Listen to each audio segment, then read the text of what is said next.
To use the Staresso Discovery 2 coffee grinder, remove the bottom cup and set the grind size. The lower the number, the finer it grinds the beans. There are 48 settings.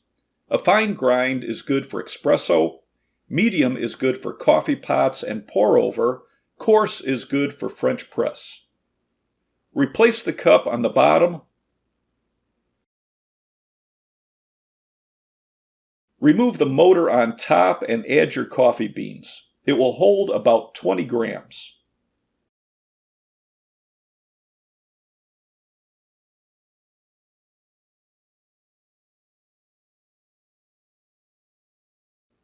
Replace the motor.